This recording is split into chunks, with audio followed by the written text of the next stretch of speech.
Kia ora and good evening everyone. I am going to run through the calculation on your slides. It is about my cup of coffee and I'm going to use the guess method shown here. This is also on your slides, so we'll step through each of these letters as we go, and I'm going to use it to go through this coffee example here.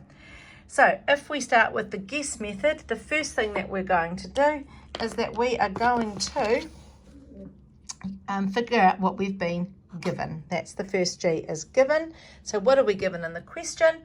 We have got 200 grams, which is a mass. We have got 80 degrees Celsius, which is an initial temperature, which I'll label TI. And we've got 20,160 joules, which is my energy, which is my total heat energy. Right, so those are my G's. I've written them down here. The other G that we've been given that's not specifically in the question is the specific heat capacity that will be given to you on your resource sheet. The question says, assuming the coffee has the same specific heat capacity as water. So we'll use the specific heat capacity for water, which is 4,200, and the units for that are joules per kilogram per degree Celsius. Okay, so if we just look at this here, we've got the specific heat capacity, which is joules per kilogram per degree Celsius. So we've got joules here, we've got degrees Celsius here, but we've got grams here, and we've got kilograms here, and these don't match. So if we're using the same equation, our units need to match. So let's change this into kilograms because we can't change this one here. So we're going to go 200 grams divided by 1,000 equals 0.2 kilograms. So now my units all match and I've done my G. What am I trying to find out here? That's me unknown and guess. So what does the question say? Calculate the final temperature of my coffee. I want to know if it's safe to drink. So I've got the initial temperature. What I actually want to know is the final temperature.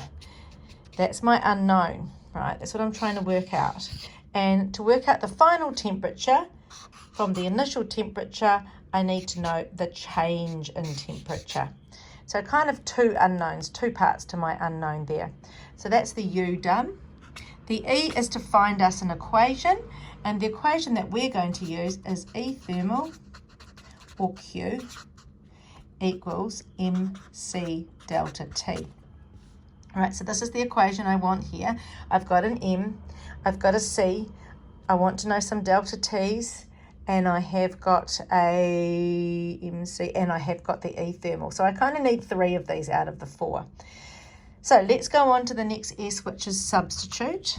So my E thermal is this number here, so 20,160 joules. My mass is in kilograms is 0.2. My C is my specific heat capacity, which is 4,200. Oops. And my delta T is the thing I want to try and find out.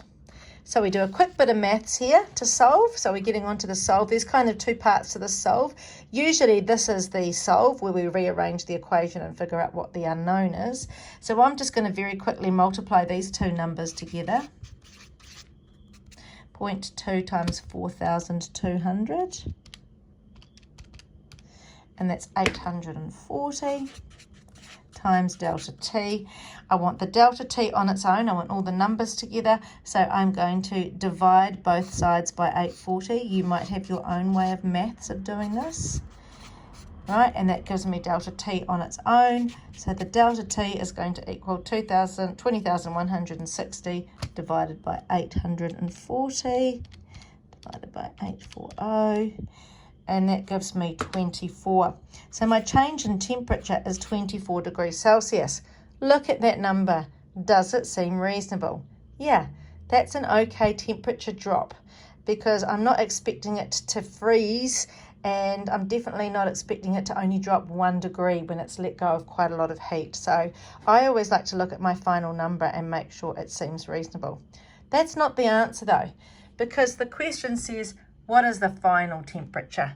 So my final temperature equals my initial temperature and I have to decide whether I'm adding or subtracting the change in temperature. Obviously mine is letting off heat, so it's going to be cooler.